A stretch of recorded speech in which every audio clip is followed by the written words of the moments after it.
Hello, and welcome to another episode of Undiscovered Beasts and Strange Phenomena.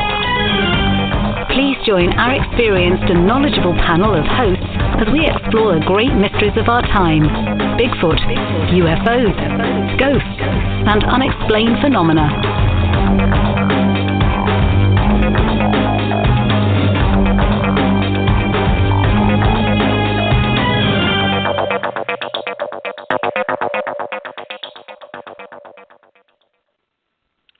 Good evening, everyone, and welcome to our show.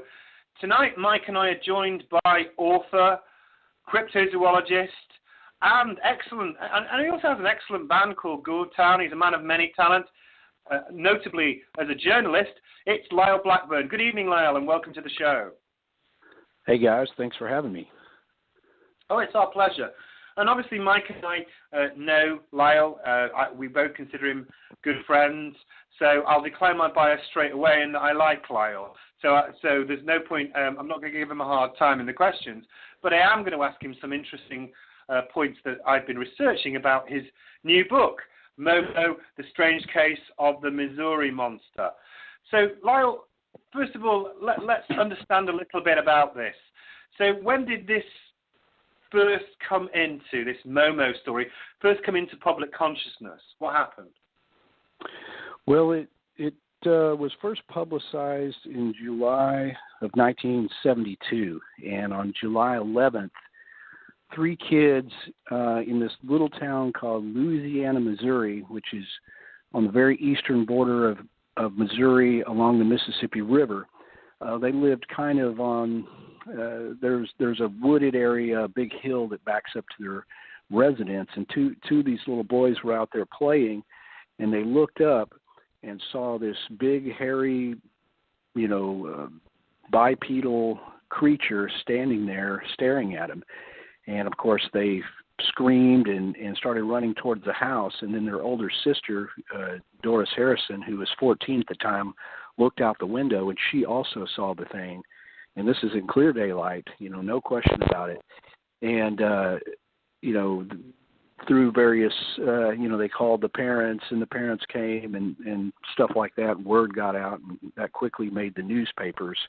And then in the subsequent hours after that, all manner of weird stuff started going on, from more sightings of this alleged creature to weird howls and noises to even streaks of weird lights in the sky. And as things rolled on, that all kind of got a lot of newspaper press originally in the local newspaper, and then was picked up by the Associated Press, and was very quick, short period, was sort of just all over the news. So in a nutshell, that's when it started in the summer of 72. And of course, when you start examining these cases, there's more to the story than that. But, that's how it, first came to the attention of the public. So this was a story, as you said, concerning the Harrison family in 1972. Why were you initially attracted to it? Before we go into it in a little more detail, that was one of the key things. Is what is it about it, Lyle, that sparks you? Well, it kind of fits all the things that I like in certain ways. Having an affection for the Legend of Boggy Creek story, which I wrote about in my first book, The Beast of Boggy Creek. That happened in the early 70s as well, kind of in 1971, and right in that time frame. I like those sort of vintage 70 stories. I also like the fact that they have a kind of a local flavor. They end up with a name, and Momo is short for Missouri Monster, MO being the abbreviation for Missouri. Just like the Fouke Monster or the Boggy Creek Monster. And then the fact that there was a serious flap of sightings in which locals in a small town, definitely saw strange things. And so it was something in particular with Momo that I'd read about in a book that I had early on as a kid. And, just kind of digs its way into your cryptid psyche, if you will.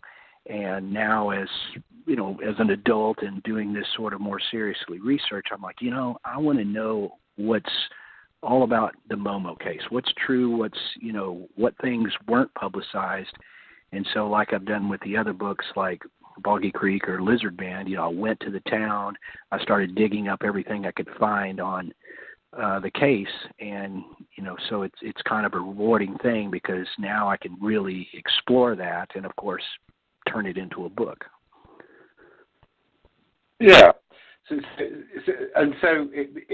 how does it compare, this story, with Boggy Creek? Can you see any parallels with previous investigations you've conducted? Yeah, there's definitely some parallels. I mean, on various points, was seen by multiple local area residents in the town. Of course, the newspaper coverage. The creature was also said to have 3 toes, so it was one of those sort of anomaly, sort of southern type Bigfoot cases where the creature, had a unique type of description, kind of separate from what we might think of as your general Bigfoot description. They had, Momo was said to have 3 toes. It was said to have a bigger head and longer hair that even hung over its face. So that's kind of like the Boggy Creek thing, where you had more of an unkempt, shaggy sort of thing that perhaps had 3 toes for whatever reason. And, those are a lot of the parallels. And then just that kind of southern thing, even though Missouri is kind of in a gray area. Is it north? Is it, the north or the south as far as U.S., delineations? But it has a little southern flavor. And also with the Mississippi River, there's waterways. And so with Boggy Creek, obviously, Boggy Creek, it's a waterway. It's a lot of waterway sightings. And in the case of Momo, you also have this, along the Mississippi corridor, you had sightings that were running up and down that, both before Momo became publicized and after. So there's all those similarities. So you touched a little bit on it there, but let's go into more detail. I'm always fascinated by the physical description of this creature. So could you give me a rundown of exactly what it looked like, please? Yeah, so there was at least 2 really good daylight sightings. The most famous one being those kids that I described on July 11th in 1972. They described it as being tall, at least as tall as a man, if not bigger. It stood upright on 2 legs. Its hair was dark or black in color. The hair was long enough to where it hung down, obscuring its face for the most part. They said it had a rather large-looking head. They described it as a pumpkin-sized head. That kind of was the description. And it looked somewhat ape-like, yet standing on 2 legs, upright, and walking upright was something, that obviously reflects kind of the man-like, the Bigfoot-like thing. And those kids said it was carrying what looked like a dead dog. You had another set of witnesses that had seen something a year earlier in a case that was uncovered by Lauren Coleman, and these people, these 2 ladies, were actually having a picnic at a scenic turnout there just north of that town when this thing came out of the woods and just kind of started walking towards them. They ended up jumping in their car and locking the doors, and this thing came up and was looking right in the window. And they described it in the similar fashion. So, I mean, this is daylight, and this is 2 ladies. So, there's no real gray area as far as what they saw. It's a very clear description. So when it looked in the window, do you know if it displayed any signs of aggression? Was it just looking at them? What was it doing? Yeah, when they first, these ladies, and when they were driving, they were headed for St. Louis, and they were kind of north of the town. It's a pretty countryside there, and it kind of overlooks the Mississippi. And they're like, we can have a picnic here. So they turned off at this little small scenic turnout, and they were eating their lunch there when they said they smelled this overwhelming kind of skunky or just terrible odor. And that's when one of them looked up and saw something looking at them from the tree line.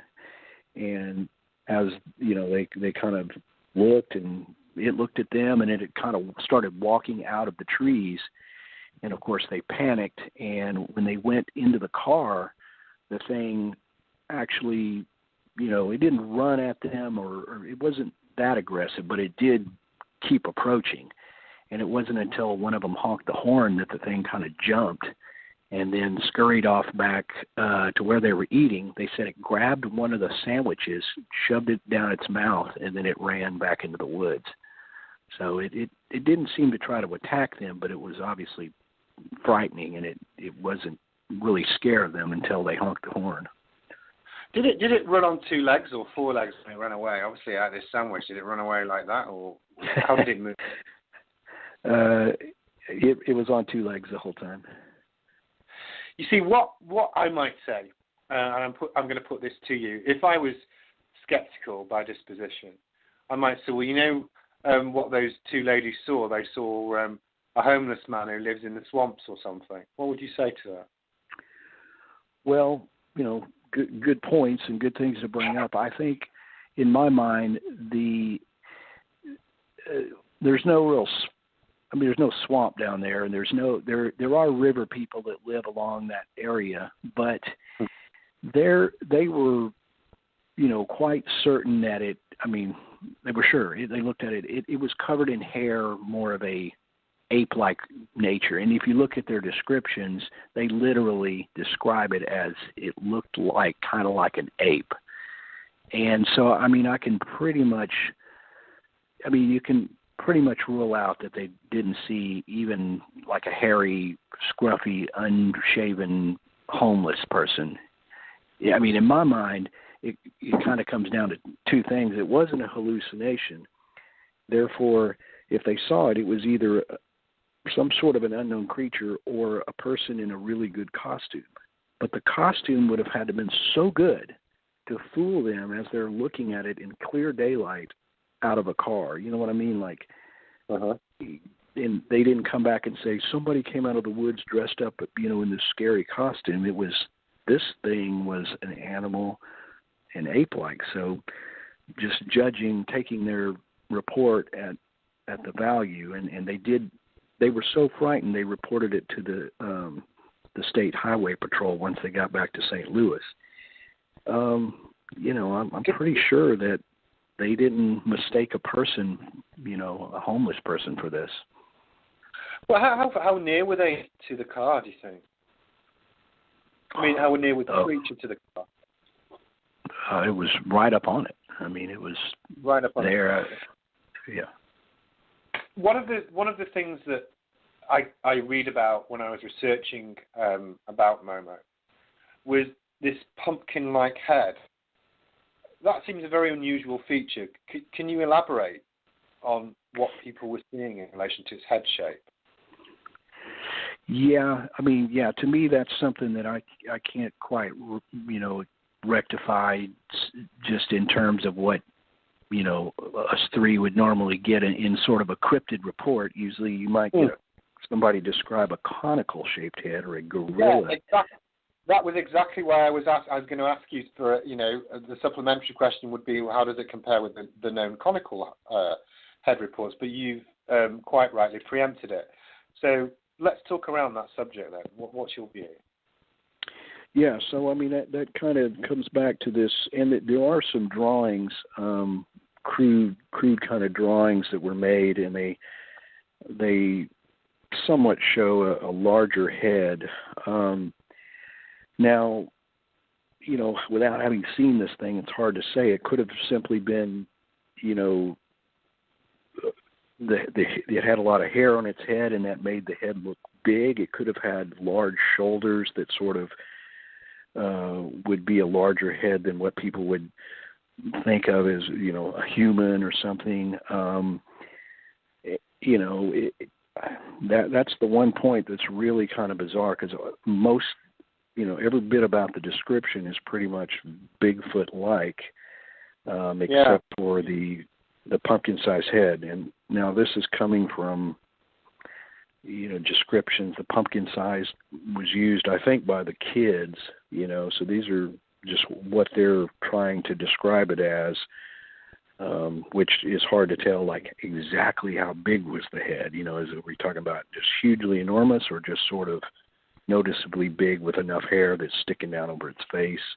So that's just one of those points where it makes Momo unique, but it also makes it really puzzling as to trying to fit that into any sort of zoological, framework. Yeah. Well, that was my question. That was. I mean, I'm trying to understand. Always, I'm trying to understand what the nature of the creature might be, because that's just my disposition. And I know you feel the same way when we've talked about these things before. So when did the ladies who cited it, did they describe a pumpkin-like head or not, or did they make no reference to it? They didn't really make a reference to that. They did say the hair covered its face. I think the strong points about theirs was that they definitely used more terms like ape. They said if there could be their sort of observation was that hundreds of these could live up there in those woods. They saw it as some sort of an animal, but they themselves didn't use the word pumpkin-sized head. That came from the kids, and you know how these things are. Usually there could be literally one or two descriptions, and that just becomes the most famous sort of one that it's associated with, but not necessarily what all witnesses said. No. So let me just break it down a little bit. How far apart, both in terms of time and geography, were the sightings by the women and the sightings by the children? It was almost exactly 1 year. So the women had this experience in July of 1971, and their incident was not made public by the newspapers, which is always cool to me because, of course, these kids, there's no way they could have known about what those ladies had seen. That stuff wasn't, this lady's sighting wasn't, attached to the case until Lauren Coleman, did some research back in those days. And so it was a 1 year away, 1 year apart, and the distance from where they were to where the Harrisons lived is about, I'd say, half a mile by the crow. And I know this because I actually stood on that very scenic turnout where they had the sighting, and I also went right over to where the Harrison kids had their sighting. So I've literally stood at both places. And yeah, if you kind of just go up over the highway and over a hill, you could easily be right there at the Harrison's property. Yeah, and having read some of your work, which is excellent, I think you do very thorough research. I do find it difficult to understand how people will write books about subjects and never actually have been to the area, but that's not the case with you. so good. So when we look at this creature, there's a few other pertinent points I think that really burned at me that I wanted to ask you. The first thing is, what happens next? So there's a sighting in 1972. There's one approximately a year later. What happens next, Momo? Do the sightings disappear? Is it something that's seen irregularly? Like, what happens next? After that, so very shortly after the July 11th incident with the Harrison kids, that, once that kind of got in the papers, then some of the other locals kind of chimed in and said, right around that same time, we heard this really bizarre howl coming out of the woods on Marzoff Hill. Marzoff Hill is kind of an important location. That's what was behind the kid's house. And another woman said that, later on about 10 p.m. that night, she saw some sort of dark figure run across the road. And then within about 3 days, the Harrisons were having a prayer meeting This is where stuff starts getting really weird. They were having a prayer meeting at their house, and there was about a dozen of the parishioners left hanging around outside the house, and they all started hearing this really weird noise coming off this Marzov hill, and it was kind of a disturbing banging, sort of a vibrating sound, if you will. And around the same time, they saw two streaks of strange lights, like white and green lights. These things came down out of the sky and went towards this old school that was down there.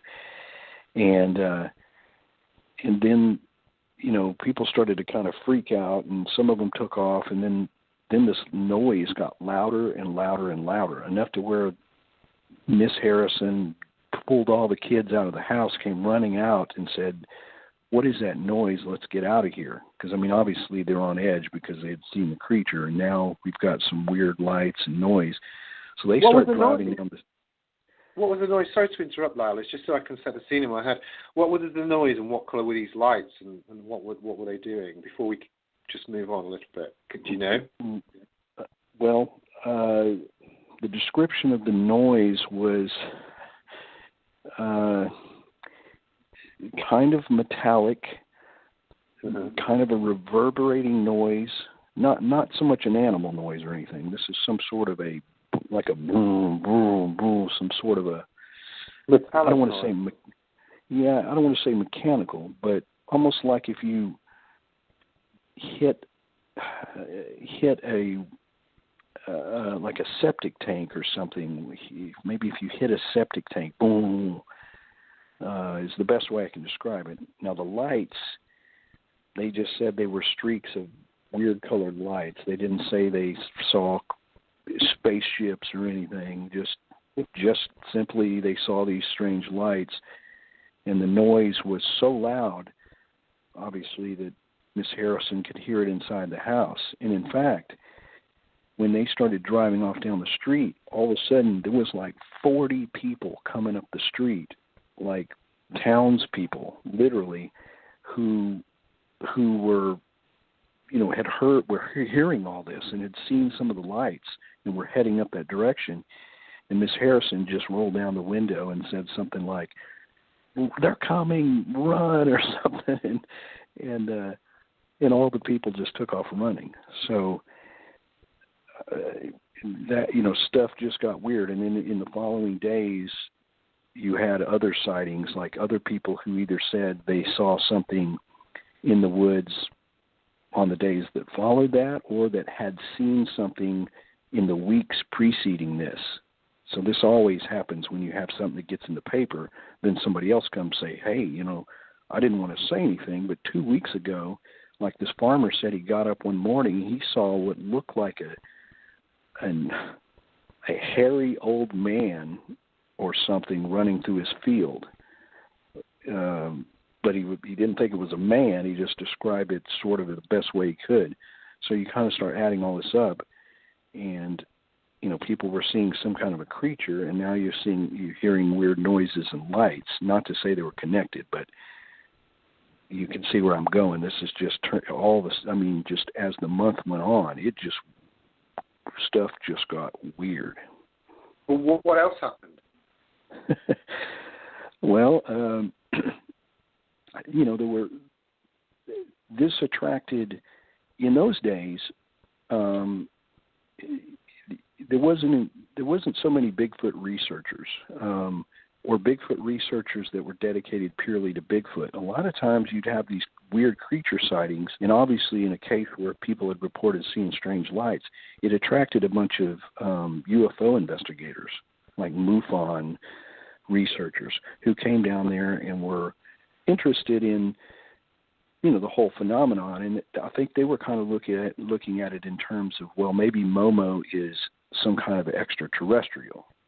Whereas, you know, if any of us got that, we would just sort of first look at it probably as a Bigfoot and then go from there. But so fortunately, though, these guys did come down there and started interviewing people, and they quickly uncovered other sightings that went as far as like 20 miles south there along that Mississippi corridor where people reported, in one case, these guys were fishing and said they saw what they first took to be a hippie. Now, this is 1972, you know. Yeah, those damn hippies. It was a damn dirty hippie, as they say, and but to their shock, when this hippie was wading across this Couvray River, which is kind of a river tributary, kind of the Mississippi, but they said they could see it from the shoulders up, and they just took it as a hippie because it had long hair covering its head, you know. But as it got up on the bank, they said, "Holy cow! You know, this thing is covered in hair. It's some kind of an ape." And of course, they just flipped out and threw their fishing poles down and ran off. So as these UFO investigators were, you know, looking into the case, they were kind of fielding all these other reports that sort of supported that perhaps some kind of a, what to me sounds more like a Bigfoot creature, is, you know, in the vicinity. And this all just kind of continues at a good pace for more than a month, until the sightings kind of started to, you know, taper off. And then things after that were a little more sporadic and just kind of not covered by the news. But during all this time, the police officials in that little town of Louisiana, Missouri, you know, took it somewhat seriously, taking, you know, the credible people had seen this creature. So they organized like a posse and went up there to Marzoff Hill and combed the woods. And I mean, I don't even know if I can't hardly imagine stuff like that happening now, but literally, you know, like 20 guys, deputies and stuff out there in the woods looking for what they felt was a monster. So it was just some great surreal kind of stuff. Did they find anything or any evidence that was unusual? No, you know, they didn't find anything other in that their particular search. They didn't find anything. Others around there had found footprints, some around the Harrison's house, some on some farms nearby. You know, there were just sort of those cursory type things where people would find these weird footprints, and in this case appeared to be some sort of three-toed type, you know, configuration. And but the posse didn't find anything, and they just kind of concluded that, well, you know, we don't know. We believe our citizens, but we didn't find anything. And the wildlife conservationist guy, the state conservationist or whatever, he was of the mind that it was a bear, which would be kind of rare enough to see in that particular part of Missouri. Not unknown, but again, you know, bears don't walk upright. They don't have long hair that hangs in their face or any of that. So I'm like, you know, look, it's just not a bear. Well, why did he come to the conclusion it was a bear? I mean, do you know why?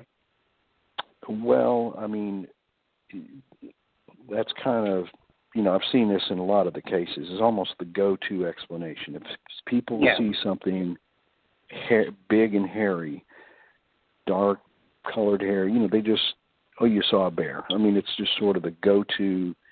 And later on, there was some people who actually did see a really small black up there, which was rare enough. But this thing was a little bitty bear, and even if Mama's around, the descriptions, especially for ones that were seen in pure daylight, you know, just to me, I don't think we're a bear, and I just don't think this wildlife guy just took it. I mean, he just didn't take it serious. He just sort of dismissing that, you know, people are just simply mistaken. It's a bear, and that's all there is to it. who knows? You know how it is. Those. Oh, of course, no. I'm interested. You see, I'm interested in how, because it is the bear is the classic description, and I sort of expected you to say that. But when people make these analyses, I know that you should always go for the most plausible explanation rather before you consider anything that might be considered implausible. But when I looked at the reference points, you have these strange noises, you have these lights, and they're part of the phenomenon, and they seem to have been totally ignored by this report that it was just a bear, because that doesn't fit what happened. So either that was mass hysteria or there was something tangible to it. What's your view on that? Do you think that these people could have been hallucinating, or did they really see and hear something unusual?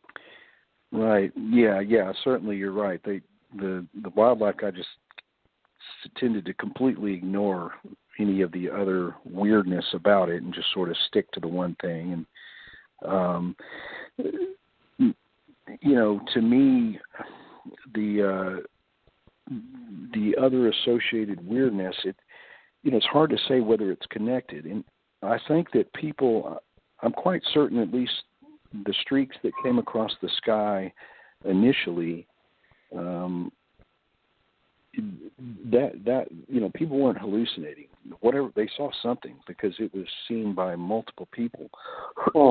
The noise, you had 40, the paper said, with 40 people, even if it was 20, coming up the street, collectively hearing the noise. So it was definitely, not something people were imagining. And again, I think if you look at all of the sightings together, even if you throw out some of the more vague ones where a lady says she saw a dark figure, okay, well, let's just throw that one out. You still have, a good,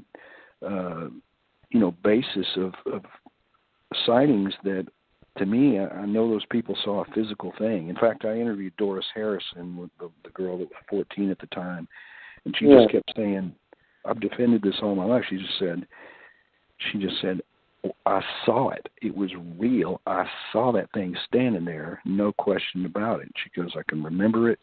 And so, again, it comes down for me to like, well, doesn't sound like a bear, and she saw something physical. Not to say that it wasn't a hoax. That's certainly something that, maybe somebody was in a costume or whatever. They could fool kids, but still, that is something that was physical, something people saw. So I know it wasn't a hallucination. But I think in any of these cases, mass hysteria can play into it. So, some of the sightings, as it goes on, people, are almost looking or interpreting things. Oh, it must be Momo. So you got to watch out for that. But I think, again, if you boil it down to the essence, there's no doubt that people saw something, ape-like. They saw some kind of weird lights, and they heard some kind of weird noises. And on top of that, some people reported hearing voices in the woods for which they could find no sources. Which is what sort of voices? Were they speaking, or what?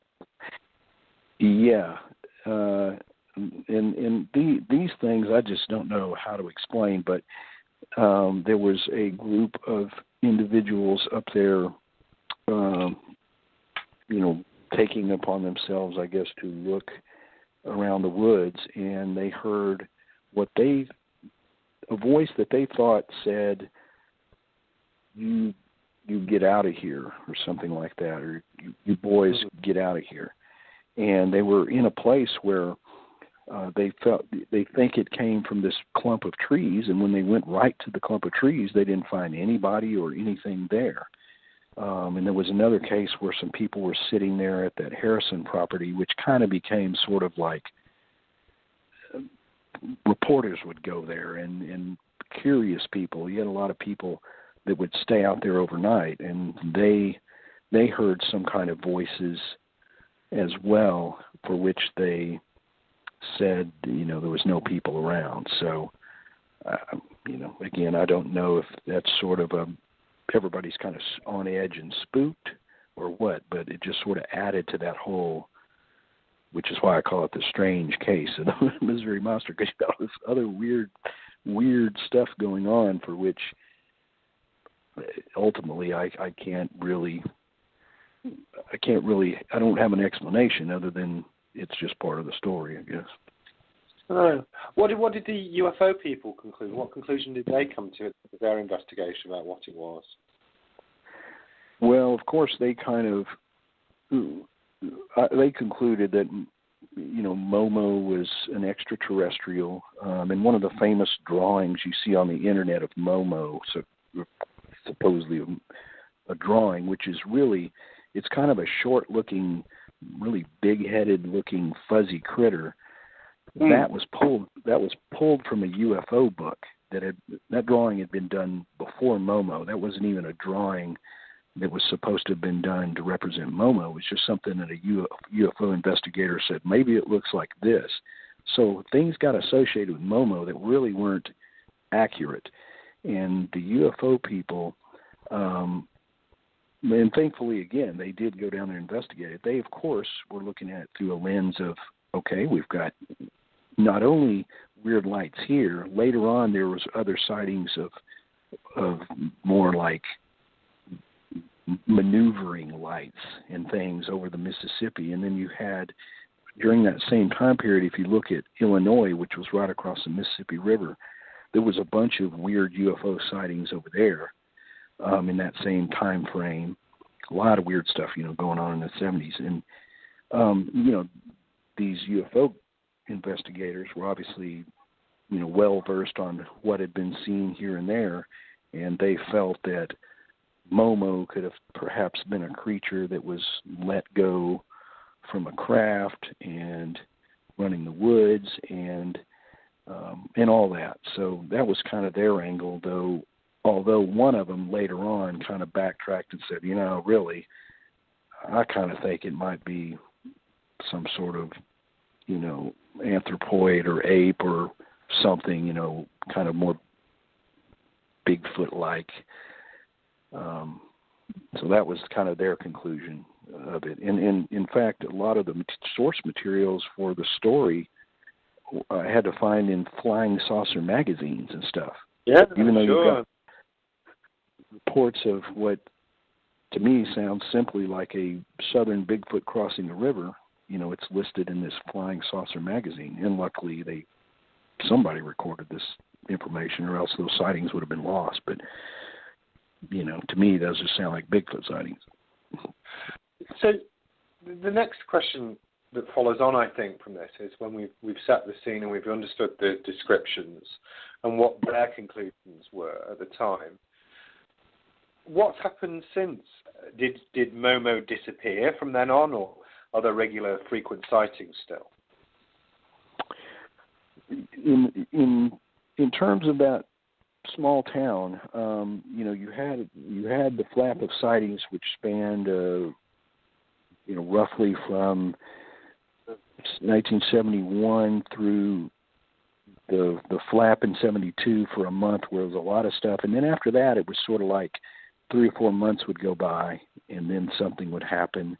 And then I have one secondhand report from 1974 in that same area, and then after that, there's just literally nothing for that particular area.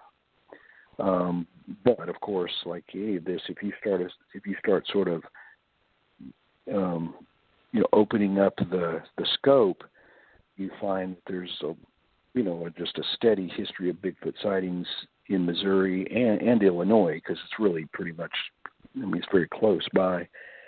There's a long history of Bigfoot sightings that have continued, you know, on to the present day in Missouri.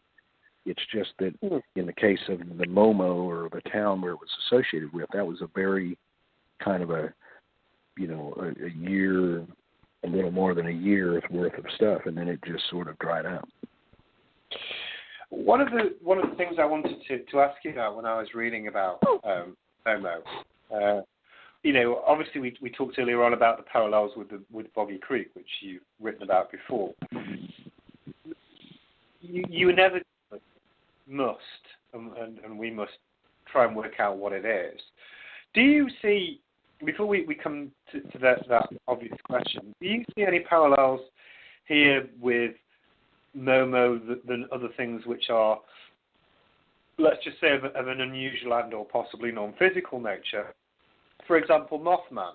For those people who don't know what Mothman is, it's a winged creature that was originally sighted and was alleged to bring misfortune. And you know, there's been a number of sightings recently of it in Chicago, shortly after it was first, I think it was in Virginia, top of my head, a bridge collapsed and lots of people died, and it was associated with misfortune. But that often has a cluster of sightings, and then it disappears, and then it has a cluster elsewhere. Is there any parallels, you think, between Momo and Mothman, or is it just completely something totally different? Well, I think it's similar in that, yeah, there is a period of time, you know, a concentrated period in which, you know, a lot of sightings are reported, and, you know, a lot of news articles generated and a lot of buzz going on, and then it, for whatever reason, you know, just sort of stops. And, you know, the Mothman, one reason that stopped is because the Silver Bridge there right near Point Pleasant collapsed, and that there's, you know, 46 people died, so there was this tragedy, so nobody wanted to hear about the Mothman anymore. So there could have been sightings, but care, and nobody wanted to listen. They were kind of mourning. In the case of Momo, you know, no tragedy happened. It just simply, you had a lot of sightings and a lot of buzz, and then suddenly kind of nothing.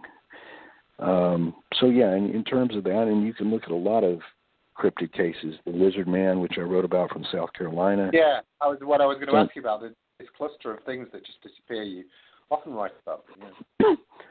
Yeah, kind of the same thing where it's like, you know, that's very similar. 1988, suddenly there's a major sighting. It gets in the newspaper. There are subsequent sightings. Some people come forward and say, well, yep, about a year ago I seen something like that down here.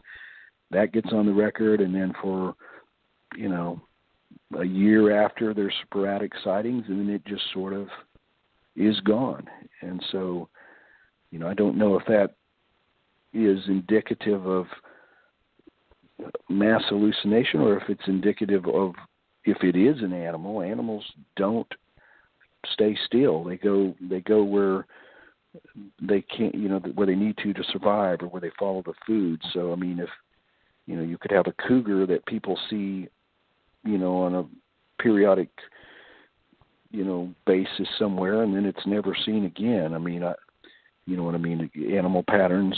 Or on the other hand, I mean, if you know, people say, well, it, you know, it was just kids in a costume. Well, you know, maybe if that is the case, which is miraculous, because they sure as hell were busy running all 20 or 30 miles up and down the Mississippi River, but, you know, that would explain why it stopped if they simply stopped. But for whatever reason, these cryptid cases, and a lot of the famous ones, do have a heavy concentration, and then they stop.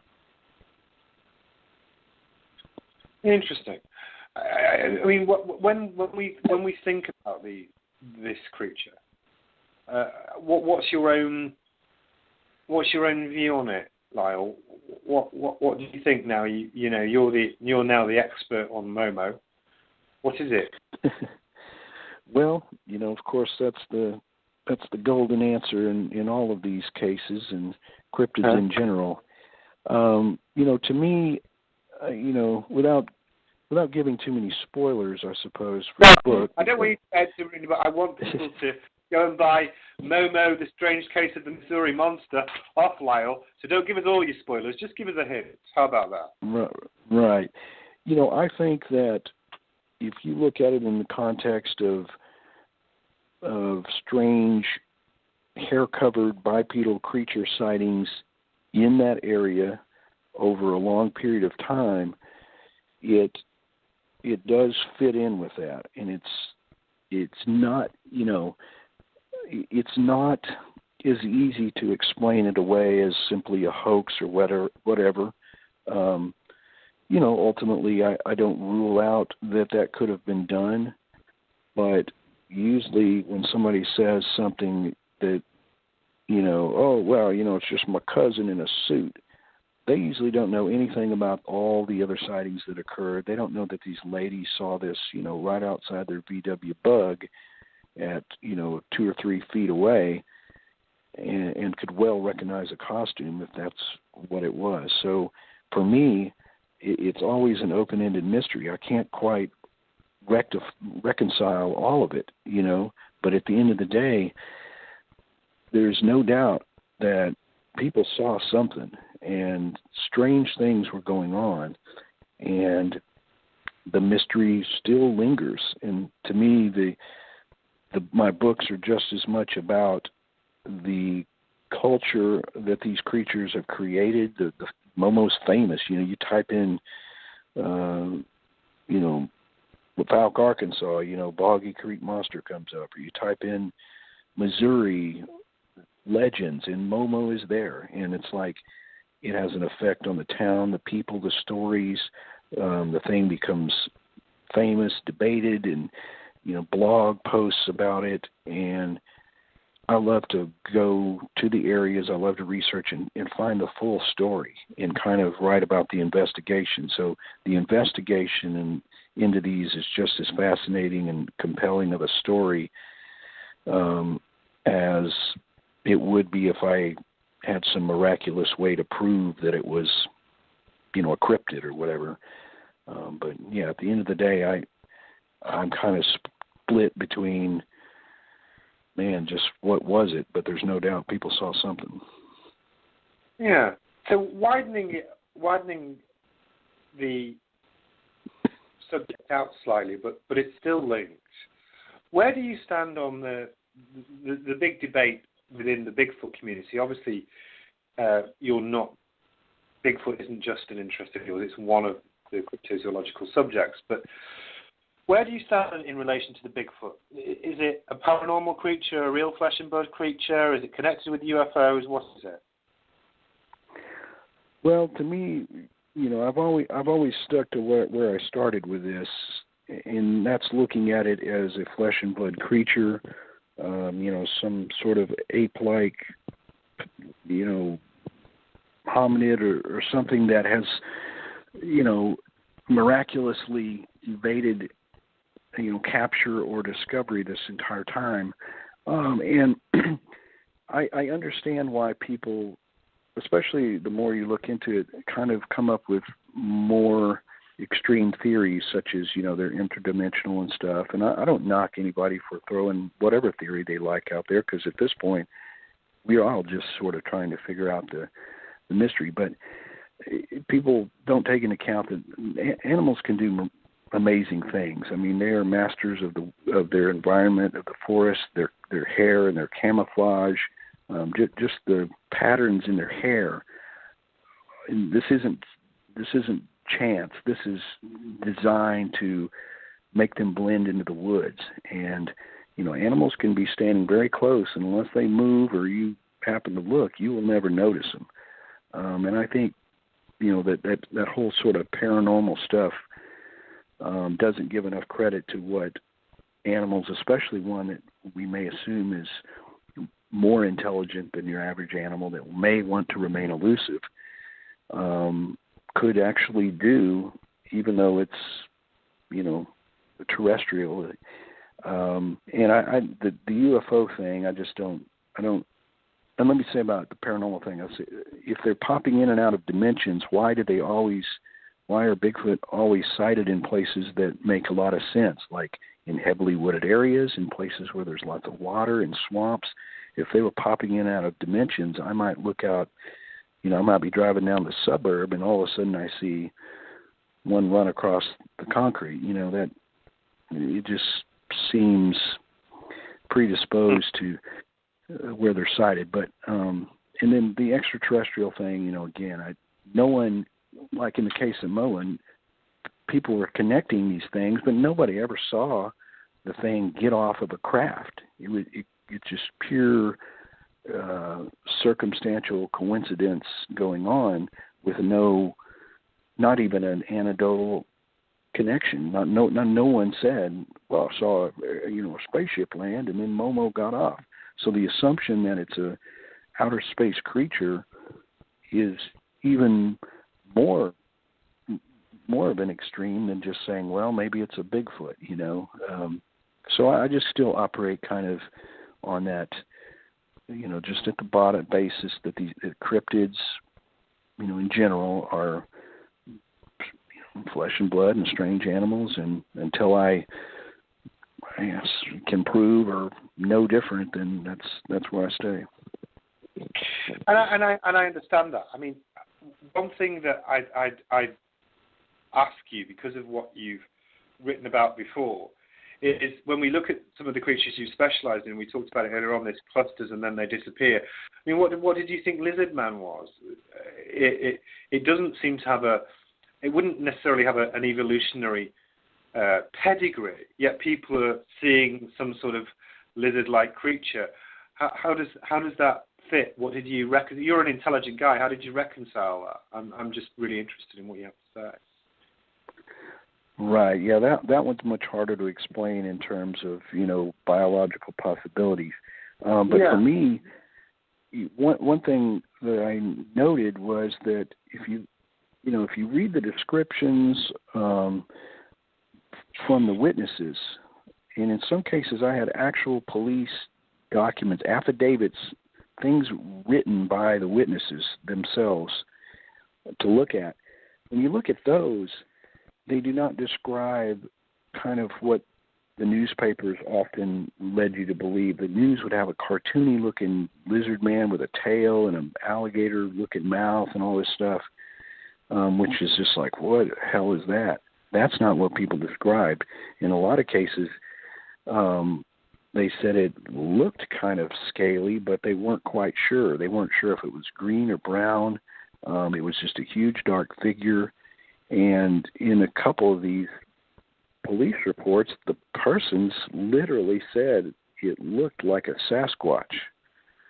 And to me... Was it covered in hair, Lyle, or was it just scaly? The one that these folks saw, and I'm quite certain they saw something because there was multiple witnesses, they said it looked hairy. In some of the other ones, the person saw it at kind of a distance. They said it kind of walked with a lope or an ape-like movement. And in some of them, I kind of thought, well, okay, I don't want to explain one cryptid with using another, but if a Bigfoot did live in a swampy environment, if it was wet, dipped itself in the water, had come up in the moonlight and was sort of glistening, you're not immediately going to, identify it as a bushy, hairy Bigfoot. It's, because all the description just said it was man-like, it stood upright, it looked dark, it was, 7 foot tall. And, there's hair conditions as well. If anybody's ever seen a bear with mange, they look super weird. What's to say a Bigfoot doesn't have a condition? So in my mind, I guess what I'm trying to say, there's a lot of possibilities. A lot of possibilities to explain what the lizard man was, and certainly our mindset of well, it sounds cool, lizard man, and I'm thinking it's sort of like this modern creature from the Black Lagoon, and that's pretty awesome to think that this might be going on in South Carolina. I don't think it's our only interpretation of what the witnesses saw. And, Mike very well knows there's Bigfoots down there. He's seen one. So. Yeah. No, it's fascinating stuff. One other question I had for you, which kind of links in with it, and I'll bring it back to that Mothman creature. Do you think that there is a place for paranormal in cryptozoology? Could Mothman be a real phenomenon, or do you dismiss paranormal, respectfully dismiss it, and just talk about physiological creatures? Well, I certainly don't dismiss it, and you know, I think that there's room to investigate from all those angles. I mean, and certainly Mothman. I mean, there's a lot of paranormal, if you will, characteristics about that. I mean, it just gets into realms of, you know, well, it doesn't totally seem like it's not like a giant condor or a giant sandhill crane or whatever. It's get these weird things, and lizard man as well. So I think that it's okay for investigators of different disciplines to specialize in what they do, and maybe they're going to look at it in a paranormal angle and come at it and analyze it like that. And if you've got somebody coming as like, you know, zoological or cryptozoological angle, well, they're checking it out in that terms, and I think that all kind of is housed under one umbrella of we investigate mysterious things, the world, the mysteries of the world, and you know, everybody needs to keep an open mind, and nobody's wrong in what they may conclude. It's only that we have to preface our conclusions by saying this is what I think it might be, but it's not the only answer. It's not the only. I think Leonard Nimoy said that on In Search Of years ago, and we should probably remember that as, you know, these are the explanations that we're offering, but it is not the only explanation in these cases. So I think everybody, you know, can come at it from whatever angle, and it's okay to change your theory as you go, even, you know.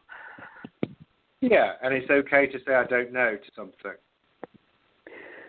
Yeah, ultimately, and you know, and I don't, you know, in my books, I don't make any premise that I can prove or tell you exactly what it is. It's just simply I gather up all of the data I can, all the reports, and I weave those into an interesting narrative that tells the complete story. And I will examine all the theories that people have offered to explain it. But in the end, you know, I'm driving out of Louisiana, Missouri, like any of these other places, you know, with my own assumptions, and the reader's free to then make their own conclusions, you know, or to do further investigation. And ultimately, we're all just aficionados of the mysterious. I like that. I like being an aficionado of the mysterious. I think that's good.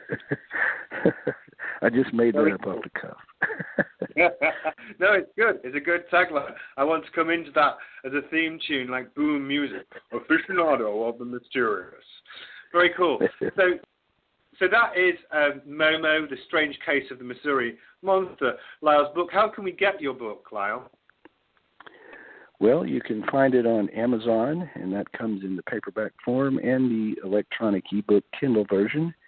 And you can also get autographed copies directly from me if you go to lyleblackburn.com and click the shop link. That will go to my web store where you can buy, in fact, all of my books on there. Very good. So lyleblackburn.com, ladies and gentlemen. Lyle is an excellent author. I'm not just saying that because he's my friend. I genuinely think that. And he's not paying me anything. So I can say what I like on my show. So there we are. So what's next for you, Lyle? Where are we next seeing you?